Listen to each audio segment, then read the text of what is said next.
Hello everyone, myself Dr. Anurag Verma, Assistant Professor in Electrical Engineering Department in Institute of Engineering and Technology, Lucknow. Today I am here to present unit number 3rd, that is transformers, lecture number 8.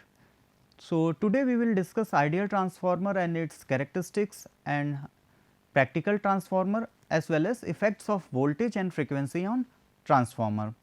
In previous lecture, that is lecture number 7, we have discussed numericals on KVA rating, and we also discussed that why transformer rating is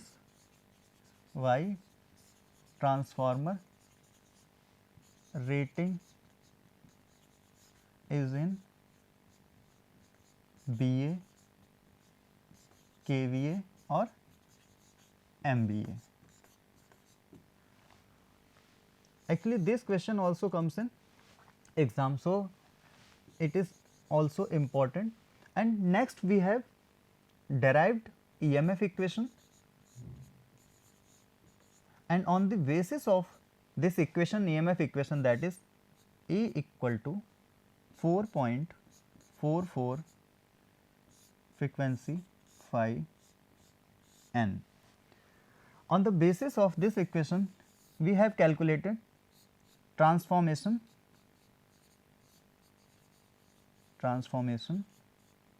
ratio.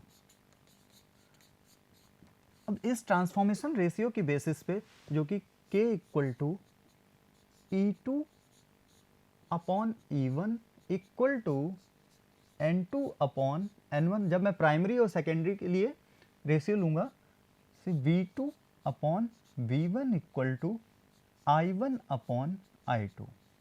ठीक है, तो अगर मुझे ये general parameters given हो तो इसमें से कोई एक पैरामीटर हम कैलकुलेट कर सकते हैं. ठीक है, तो ये बात हो गई ट्रांसफॉर्मेशन रेशियो के न्यूमेरिकल्स की. ठीक है, तो इस तरीके से हम लोगों ने न्यूमेरिकल कंप्लीट किए थे, और आज के लेक्चर में क्या है, स्टार्ट करेंगे आइडियल ट्रांसफॉर्मर.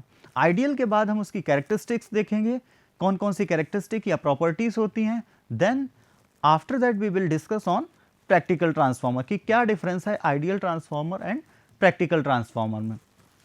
तो आइडियल ट्रांसफॉर्मर की अगर बात करें तो आइडियल ट्रांसफॉर्मर बेसिकली क्या है, एक इमेजिनरी ट्रांसफॉर्मर है, क्योंकि ये जो यहाँ पे लिखा हुआ आइडियल ट्रांसफॉर्मर, ये रियलिटी में एग्जिस्ट नहीं करता, क्योंकि कुछ ना कुछ क्या है, जो ट्रांसफॉर्मर यूज में है या डिज़ाइन ट्रांसफॉर्मर हैं, उसमें क्या है, कुछ ना कुछ लॉसेस भी मिलेंगे आपको, बाकी के पैरामीटर्स भी मिलेंगे.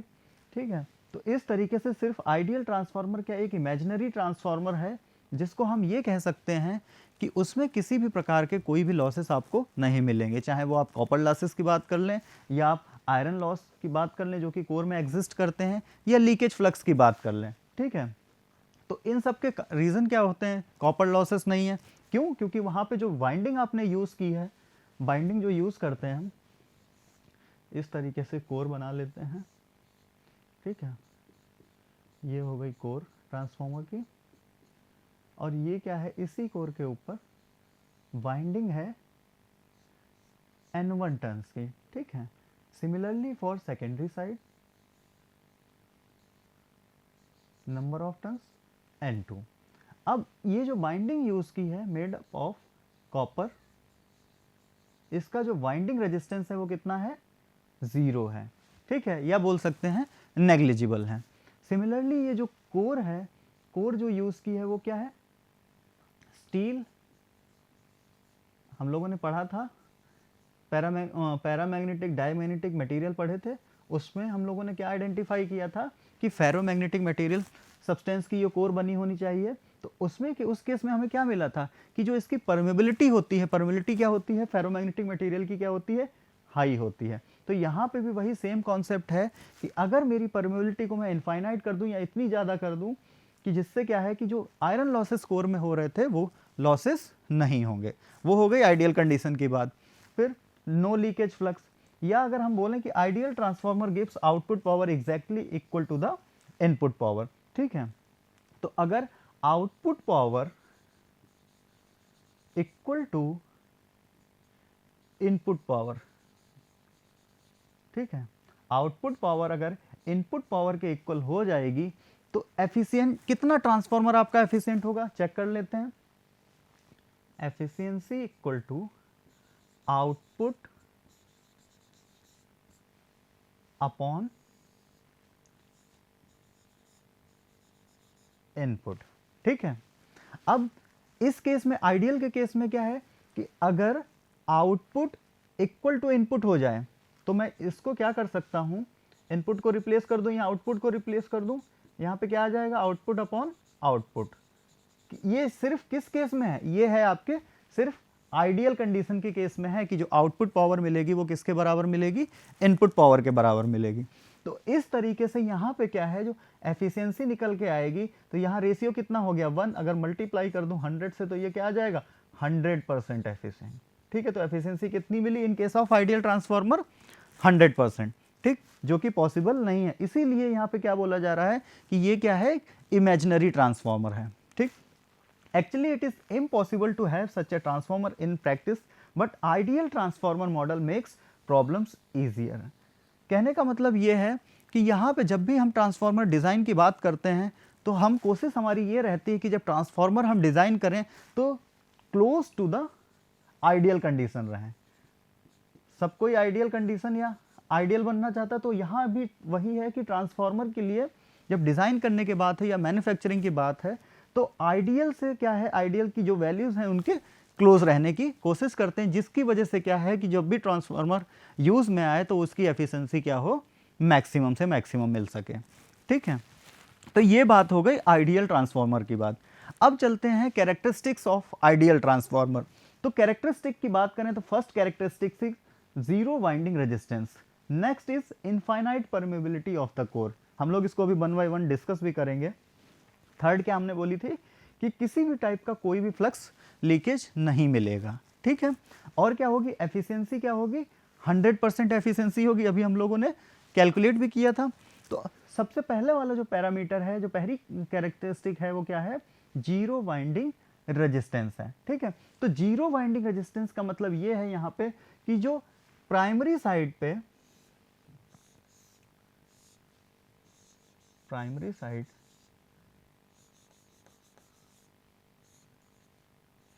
N1 और N2, ठीक है।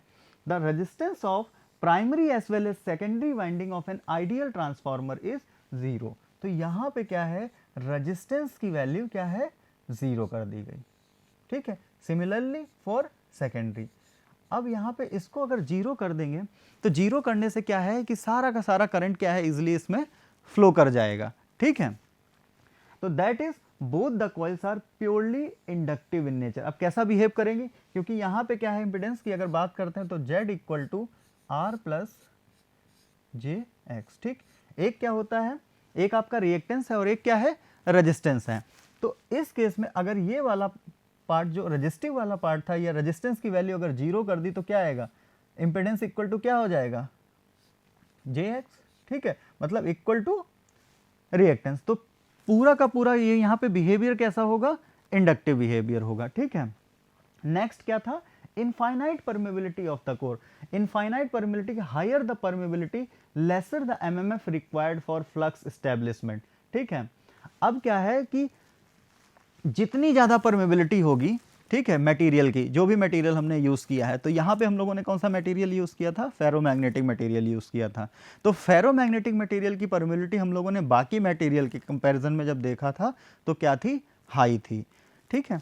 तो यहाँ पे क्या है, एक तरीके से हम ये भी बोल सकते हैं कि उसकी क्या परमेबिलिटी रहती है, इनफाइनाइट परमेबिलिटी रहती है, जिसकी वजह से यहाँ पे क्या है, जो फ्लक्स का सेटअप होता है, ठीक है, जैसे ही आप क्या करते हैं, यहाँ पे सोर्स लगाते हैं अल्टरनेटिंग क्वांटिटी को, ठीक है, तो यहाँ पे क्या होता है, करंट फ्लो करती है, इस करंट की वजह से इसमें क्या हो जाता है, फ्लक्स का स्टैब्लिशमेंट होता है।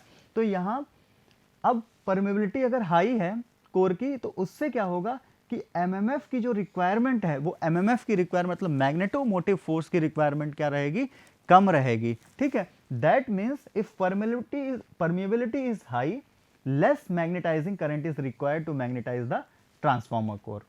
तो ये बात हो गई infinite permeability of the core की। नेक्स्ट है नो लीकेज फ्लक्स, ठीक। अब यहाँ पे क्या है, कोर में कुछ ना कुछ फ्लक्स प्रैक्टिकल के केस में लीकेज फ्लक्स मिलता है, लेकिन अभी हम लोग पढ़ रहे हैं आइडियल ट्रांसफार्मर। तो आइडियल ट्रांसफार्मर में क्या है, there will be no leakage flux.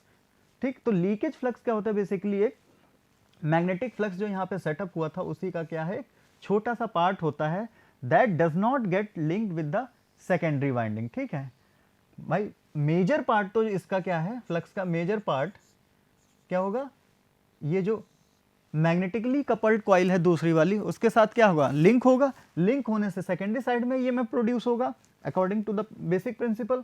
तो यहाँ पे इसका कुछ ना कुछ पार्ट जो है वो क्या हो जाता है, लीक हो जाता है प्रैक्टिकल ट्रांसफार्मर के केस में। लेकिन आइडियल के केस में क्या है कि ये वाला जो है सारा का सारा किससे लिंक रहता है, सेकेंडरी से। In an ideal transformer it is assumed that entire amount of flux get linked with secondary winding, that is no leakage flux. और जो लास्ट है वो क्या है, एफिशिएंसी, दैट इज 100% एफिशिएंसी। क्यों 100% एफिशिएंसी, क्योंकि इस वाले केस में क्या है, लॉसेस क्या हो जाते हैं, सारे जीरो हो जाते हैं। ठीक है, जब लॉसेस जीरो हो जाएंगे तो एफिशिएंसी के केस में क्या है कि जो रेशियो होगा वो किसके इक्वल हो जाएगा, 1, जो कि आपका कितना आ जाएगा, 100% एफिशिएंट। तो इस तरीके से ये कैरेक्टरिस्टिक इंपॉर्टेंट भी हैं, 4 characteristic. First, zero binding resistance, infinite permeability of the core, no leakage flux और 100% एफिशिएंसी। तो इस तरीके से हम लोगों ने कैरेक्टरिस्टिक के बारे में पढ़ा। अब चलते हैं ideal transformer on no load. ठीक है, अगर ट्रांसफार्मर है तो उसको हम देखेंगे कि नो लोड पे वो किस तरीके से वहाँ पे क्या उसका फेजर डायग्राम निकल के आएगा। तो आइडियल ट्रांसफार्मर मतलब सेकेंडरी साइड पे कोई भी लोड अभी आप देखेंगे कनेक्ट नहीं है इन टर्मिनल्स के बीच में। ठीक है, ये क्या है, ओपन है। क्लियर। प्राइमरी साइड पे आपने क्या किया, सोर्स अप्लाई किया, एसी सोर्स अप्लाई किया। ठीक है, एसी सोर्स अप्लाई करने से यहां पे क्या हुआ,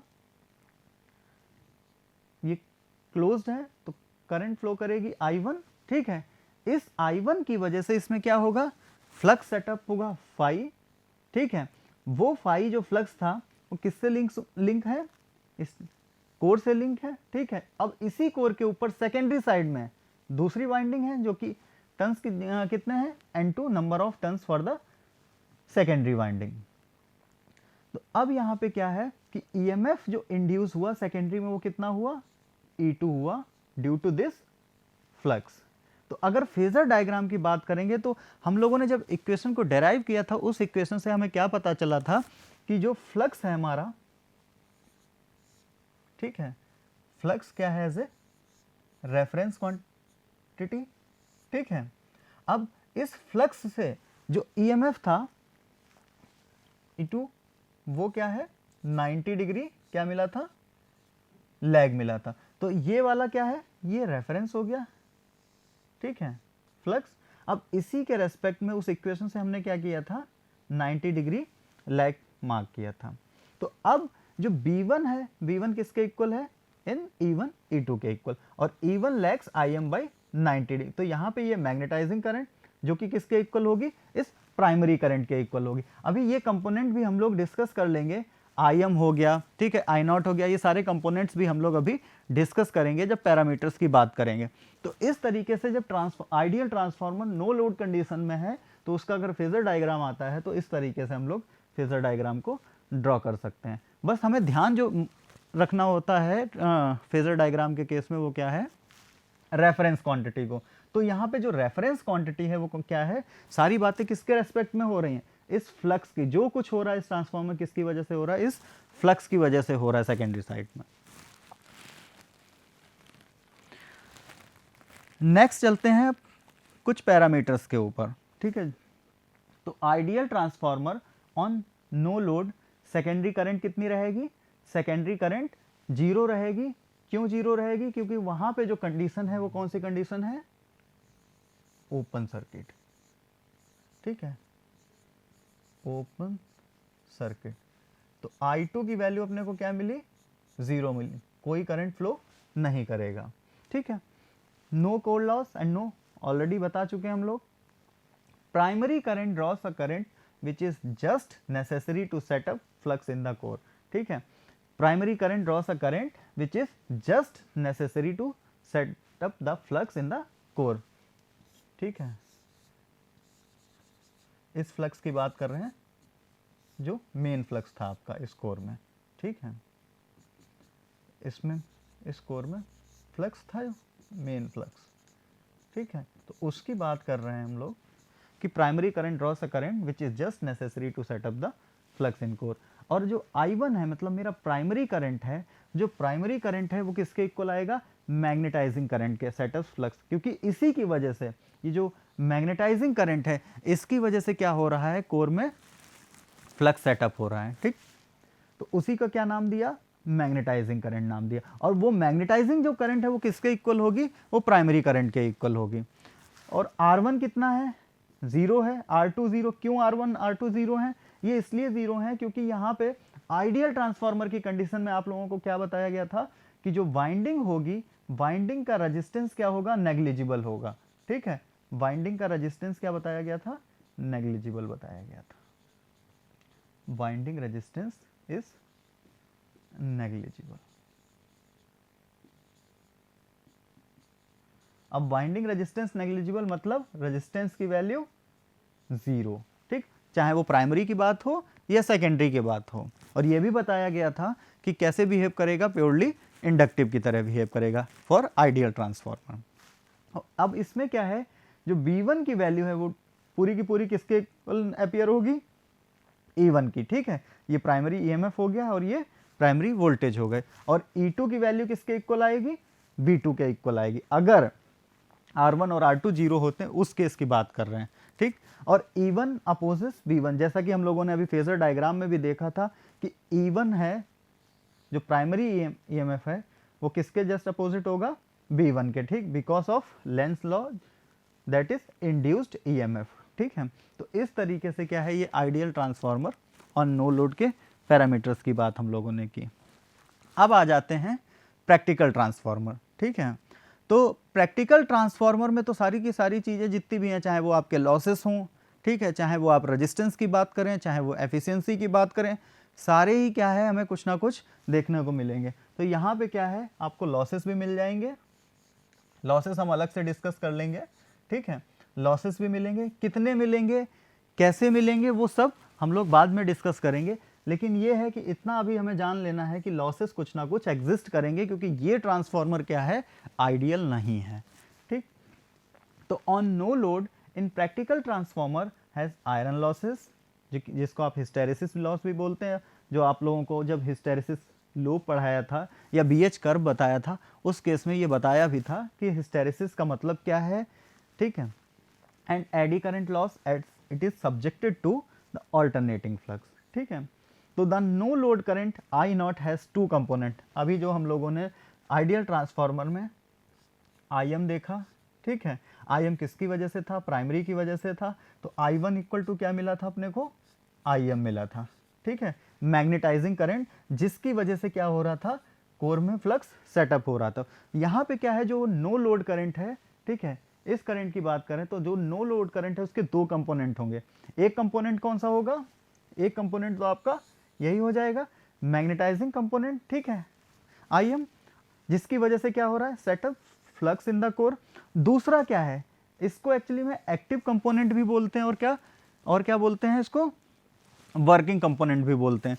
तो एक्टिव बोलो या वर्किंग बोलो वो आपके ऊपर है, बट IM एंड IW से ही रिप्रेजेंट करते हैं।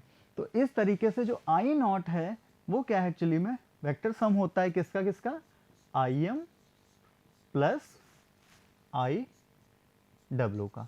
ये IM मैग्नेटाइजिंग हो गई कि, ठीक है, जिसकी वजह से क्या हो रहा है, कोर में फ्लक्स सेटअप हो रहा है। दूसरा क्या है, एक्टिव कंपोनेंट। अब एक्टिव कंपोनेंट जो है वो क्या है, उसकी वजह से क्या देखने को मिलेगा, कोर लॉस देखने को मिलेगा। ठीक है, तो ये दो जो कंपोनेंट हैं या 2 पैरामीटर हम बोल सकते हैं, ये दोनों ही इंपॉर्टेंट हैं। ठीक है, अब इसके लिए क्या है कि फेजर डायग्राम देख लेते हैं। जैसे हम लोगों ने आइडियल ट्रांसफार्मर देखा था नो लोड पे, अब इसके लिए प्रैक्टिकल के लिए भी देख सकते हैं। तो यहाँ पे अब लॉसेस वगैरह ऑलरेडी हैं, ठीक है, बाइंडिंग का कुछ ना कुछ रेजिस्टेंस भी है। तो अब जो है, अब जो फ्लक्स क्या है अगेन अपना क्या हो गया, रेफरेंस हो गया, ठीक है। अब इसी फ्लक्स के रेस्पेक्ट में जो हम लोगों ने आइडियल में क्या मार्क किया था कि इस तरीके से आपका जो E1 है, E1 के जस्ट अपोजिट क्या है, V1 है, ठीक है। और ये भी बताया था क्यों है, क्योंकि लेंज लॉ की वजह से जो हम लोग डायरेक्शन देखते हैं तो वो क्या आती है, माइनस इस तरीके से लिखते हैं ना, n d phi over d t, ठीक है। जब Faraday's law of electromagnetic induction से कैलकुलेट करते हैं इंड्यूस्ड ईएमएफ, तो वहाँ पे हम लोगों ने क्या देखा था कि लेंज लॉ की वजह से माइनस, तो वो माइनस की वजह से इसको क्या है, E1 जो है वो जस्ट अपोजिट टू V1, तो E1 E2 आपका एक डायरेक्शन में। बट अब यहाँ पे एक चीज़ इंपॉर्टेंट ये है कि कई बार जब हम लोग ड्रॉ करते हैं तो ड्रॉ करने में ये थोड़ा सा ध्यान नहीं रखते हैं लेंथ का आपको ध्यान रखना है, क्योंकि लेंथ ही क्या बताती है, इसके मैग्नीट्यूड को बताती है कि E1 का मैग्नीट्यूड कितना रहने वाला है या E2 का मैग्नीट्यूड कितना है, ठीक है। तो मैग्नीट्यूड के अकॉर्डिंग E1 की वैल्यू यहाँ पे क्या है, लेस देन E2 है, ठीक है। तो अब एक पर्टिकुलर एंगल पे आप यहाँ पे देखेंगे फाई के रेस्पेक्ट में, ठीक है, जो फ्लक्स है फ्लक्स के ही रेस्पेक्ट में आप देखेंगे कि नो लोड करंट आपने क्या है कि कुछ ना कुछ इस तरीके से लीडिंग आपको मिली, ठीक है। अब यही जो आई नॉट है, इसके दो कंपोनेंट में जब इसको ब्रेक करेंगे तो एक क्या है, जो फ्लक्स किसकी वजह से आया, पहले तो हमें पता होना चाहिए, फ्लक्स आया था हमारा फाई एम की सॉरी आई एम की वजह से, जो कि मैग्नेटाइजिंग कंपोनेंट है। तो फाई और I M, phi and I M क्या है, दोनों ही क्या होंगे, सेम फेज में, ठीक है, सेम फेज में। लेकिन फाई के रेस्पेक्ट में जो एक्टिव कंपोनेंट था आई डब्ल्यू से जो रिप्रेजेंट किया हुआ था, वो क्या है, वो है लीडिंग कितने से, बाय 90 डिग्री। तो इस तरीके से यहाँ पे I not, I M, I W ये आपको मिले, ठीक। अब ये जो आई डब्ल्यू है, ये आपको क्या है, आइडियल ट्रांसफार्मर में देखने को नहीं मिलेगा, ठीक है। सिर्फ जो देखने को मिलेगा आइडियल ट्रांसफार्मर में कौन सा कंपोनेंट मिलेगा आपको, आई एम मिलेगा। और आई एम ही क्या है, रेस्पॉन्सिबल है किसके लिए, setup flux in the core के लिए। तो इस तरीके से ये प्रैक्टिकल ट्रांसफार्मर की बात हो गई। अब चलते हैं, अब इसमें क्या है कि नो लोड इनपुट पावर देख लेते हैं, आईडब्ल्यू से कौन कौन और पैरामीटर होते हैं। तो आप लोगों ने फेजर डायग्राम अभी देखा था, तो फेजर डायग्राम में मैं सिर्फ आई नॉट, आई एम और आई डब्ल्यू, ठीक है, ये आपका ये इस तरीके से मैं एक बार और दिखाना चाहूँगा आप लोगों को कि इस तरीके से यहाँ पे क्या है, ये पर्टिकुलर फाई नॉट एंगल था, angle between I not and I W, ठीक है। तो angle between I not and I W कितना था, angle between I not and I W कितना है, फाई नॉट है, ठीक है। तो अब मैं इसको अगर लिखना चाहूँ आई डब्ल्यू की वैल्यू, आई एम की वैल्यू, तो क्या लिखूंगा, सबसे पहले आई डब्ल्यू लिखते हैं, तो आई डब्ल्यू इक्वल टू क्या आ जाएगा, आई नॉट कॉस फाई, ठीक है। आई एम क्या आ जाएगा, आई एम की जो वैल्यू आएगी वो क्या आएगी, I M equal to I naught sine phi naught, ठीक है, the angle between the no load current and active component. तो इस तरीके से ये आपके पैरामीटर्स हो गए। अब पावर कैलकुलेट करनी है, तो पावर के लिए क्या फॉर्मूला होता है, वी आई कॉस फाई, तो V one I naught no load current into cos phi naught. तो ये आपके पैरामीटर्स हो गए, और आई नॉट की जो वैल्यू है वो किसके है, phasor sum of I am and I W है। तो एक ये वाला आई डब्ल्यू और आई एम, ये दोनों इंपॉर्टेंट पैरामीटर हैं। नेक्स्ट लेक्चर में हम लोग क्या करेंगे, इसी के न्यूमेरिकल करेंगे, और न्यूमेरिकल से ही हम लोग कैलकुलेट करना सीखेंगे कि किस तरीके से आयरन लॉस कैलकुलेट किए जाते हैं और बाकी के पैरामीटर्स किस तरीके से कैलकुलेट किए जाते हैं। अब यहाँ पे क्या है कि नोट में कुछ लिखा हुआ है कि at no load there is no current in the secondary, so that V2 equal to, अब सारा का सारा जो V2 होगा वो किसके अपियर अक्रॉस अपियर होगा, E2 के। ये कब होगा, ये जब नो करंट कब होगी, नो लोड में, ठीक। On the primary side the drops in R1 and X1 due to I naught are also very small because of the smallness of no load current. Here we can say that no load, जबकि V1 की value है वो किसके equal होगी, E1 के equal होगी। तो ये सारे थोड़े से इंपॉर्टेंट पैरामीटर हैं, इनको ध्यान में रखते हुए हम लोग आगे बढ़ेंगे। जो कि होगा अपना लेक्चर नंबर 9 होगा, उसमें थोड़े से न्यूमेरिकल्स करेंगे इन्हीं पैरामीटर के बेसिस पे। So thank you.